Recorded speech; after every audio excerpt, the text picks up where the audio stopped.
আসসালামু আলাইকুম, সবাই কেমন আছেন? আশা করি যে যেখান থেকে আজকে ব্লগটা দেখছেন সুস্থ আছেন, ভালো আছেন, নিরাপদে আছেন। আমি তানিস লাইফস্টাইল ব্লগ থেকে চলে এলাম নতুন আরেকটা ব্লগ নিয়ে। বয়সের সাথে সাথে সব কিছুই কিন্তু বদলে যায়। আগে জিদ ধরতাম আর এখন ধরি ধৈর্য। আসলে বয়সটা এটা একটা সংখ্যা, তবে আমি বলবো যে বয়সের সাথে সাথেই কিন্তু মানুষের ধৈর্য, জ্ঞান, বুদ্ধি সব কিছুই কিন্তু বেড়ে যায়। তো এইখানে আজকে আমার জন্য অনেক বেশি একটি স্পেশাল একটা ডে। আমার থেকেও বেশি স্পেশাল হচ্ছে আমার মেয়ে আর আমার হাজব্যান্ডের জন্য। আজকে আমার জন্মদিন ছিল, তো তারা অনেক প্ল্যান প্রোগ্রাম করেছে 1 মাস যাবত। তারপর কিন্তু আমাকে একটা সারপ্রাইজ দিয়েছে। তো এখানে আমার হাজব্যান্ড আমার জন্য একটা ফ্লাওয়ার ভাস এনেছিল, আর একটা জাস্ট ছোটো একটা কেক এনেছে। আর এখানে আমার মেয়ে বেলুন ফুলেছিল।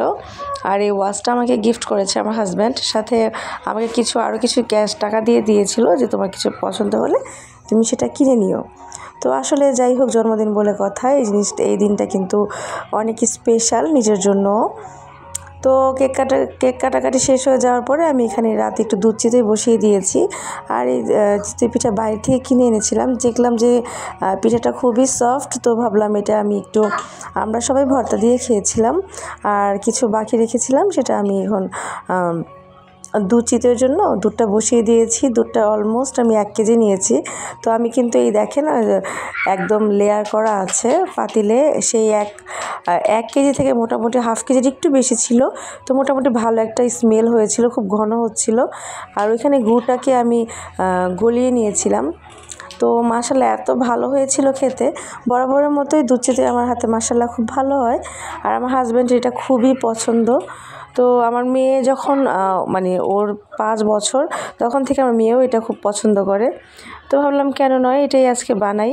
তো শীতের মধ্যে এবার ভাপা পিঠা, তারপর পাটিসাপটা খাওয়া হয়নি, তবে অন্যান্য অনেক পিঠাই খাওয়া হয়েছে। তেলের পিঠা, তারপর ভাপা পিঠা, আর আজকে দুধ চিতই বানাচ্ছি।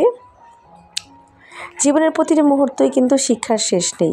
আপনি যত বড় হবেন, আপনার বয়সটা যত বাড়বে, ততই কিন্তু আপনার মানুষের প্রতি মানুষকে চেনা, মানুষের প্রতি বিশ্বাসটা আস্তে আস্তে কমে যাবে। তারপরে আপনি আস্তে আস্তে কিন্তু চুপ হয়ে যাবেন। তো আমার কিন্তু আমি মনে করি আমার আগে যেমন ছিলাম তার থেকে আমি অনেকটাই চেঞ্জ হয়ে গিয়েছি। তো এই জন্য আর কি কথাটা আমাকে বলা, যে আগে আমি বয়সের সাথে সাথে সব কিছুই বদলে যায়। আগে জেদ ধরতাম যে কোনো কিছু নিয়ে, আর এখন ধৈর্য ধরি আলহামদুলিল্লাহ।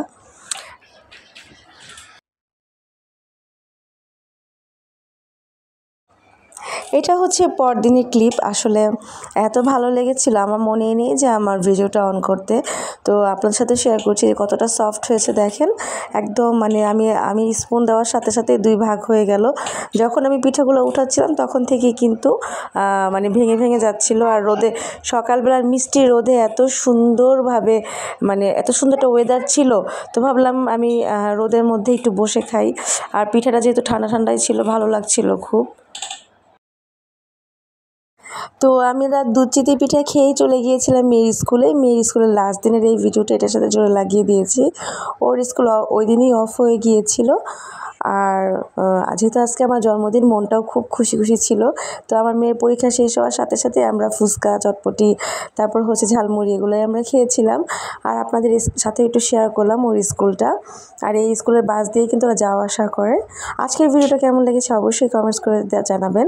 আর হচ্ছে নেক্সট ভিডিও দেখার আমন্ত্রণ জানিয়ে আজকে ব্লগটা শেষ করে দিচ্ছি। আল্লাহ হাফিজ, আসসালামু আলাইকুম।